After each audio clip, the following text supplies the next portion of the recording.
I have good days where the woes of the world feel like they're just water off a duck's back, and then I have other days where it all just feels a bit overwhelming. So what do you do on those not so good days in order to stay positive and keep yourself focused on the bigger picture? Well, today I'm sharing 5 do's and don'ts that will help you to do just that. Here comes the intro, and then let's talk.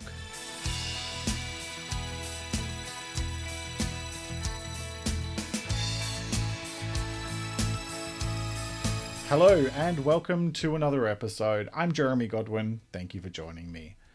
Becoming overwhelmed when there is lots of stuff going on in our lives and in the world, or both, is something that I don't think that we talk about often enough. We're so conditioned to present a happy and successful appearance to the rest of the world and the people around us that admitting when you're having a shitty day or shitty week, month, year, delete as appropriate, can feel a bit like we're betraying ourselves. And it can even feel like we're complaining or being ungrateful for the good things in our life, or even just being a negative person. And there is a very big difference between being a negative person and being honest about how you're feeling, especially if you are feeling overwhelmed.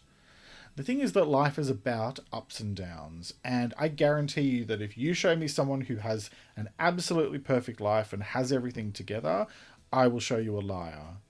Because it's impossible to have an absolutely perfect life, because perfect does not exist. And of course, life will always throw the unexpected at us one way or the other. So, look, I started Let's Talk About Mental Health back in late 2019, the podcast anyway. And I did so because I feel like we really do need to talk more about mental health and do so more openly. And especially talking openly about the good, the average, and the downright ugly of mental health. But it's about having conversations not just with other people, but having honest conversations with yourself. One of the toughest conversations that you will ever have in your life is to admit to yourself that you are struggling a bit or a lot. The thing is, though, that it's okay to say that you're not okay all of the time.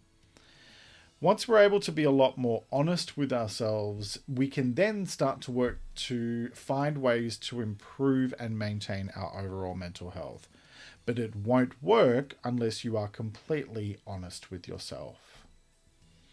So if you've been feeling a bit overwhelmed or really, really overwhelmed of late, especially with everything going on either in your life or in the world, or both, then I'm here to tell you that everything is going to be all right. I mean, it won't happen overnight, but it will happen. And with that in mind, I'm sharing 5 do's and don'ts that are almost guaranteed to help make you feel just a little less overwhelmed. They won't magically fix everything, but they will certainly help you to see things from a different perspective and just deal with things in a little bit of a lighter kind of way. These are things that have been hugely relevant for most, if not all of us, as we keep on dealing with the ups and downs of the Rona roller coaster. And I think they're actually really good bits of advice for looking after your mental health in general, pandemic or no pandemic. So let's start with, do limit your news intake. This hidden ingredient in your favorite food may kill you. Find out what it is after this commercial break. Can somebody tell me what the actual hell is wrong with the people who write and present the news?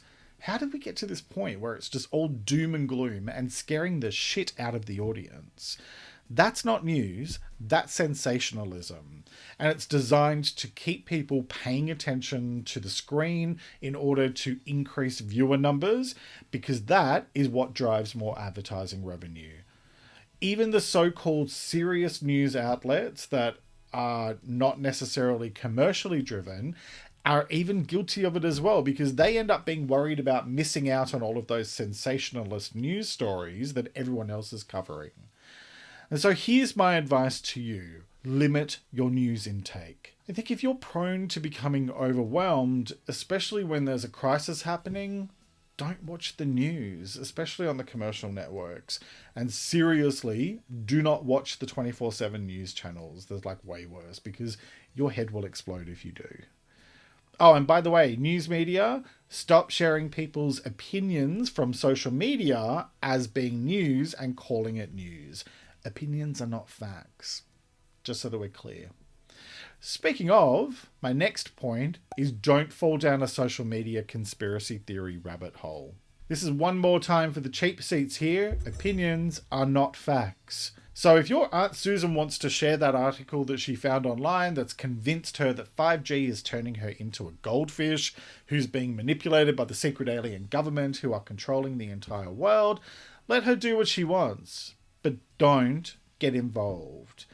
Just if you read that type of article, you're going to be much more likely to fall into a spiral of more and more conspiracy theories. And the next thing you know, you'll be spying on your neighbors wearing a tinfoil hat. My next point is don't distract yourself with unhealthy stuff like alcohol, drugs, etc. I swear at this point, anyone who listens to my podcast must be so sick of hearing me saying this sort of stuff, but I'm going to say it anyway.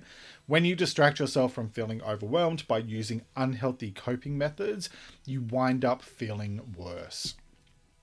I just talked about distractions in detail on the podcast in episode 69, and I'd encourage you to check that out. And I was actually inspired for that episode by an Instagram post from the British author Matt Haig, who posted this. Weird how things that compulsively distract a mind from feeling shit, alcohol, drugs, gambling, eternal online scrolling, etc., make a mind feel more shit.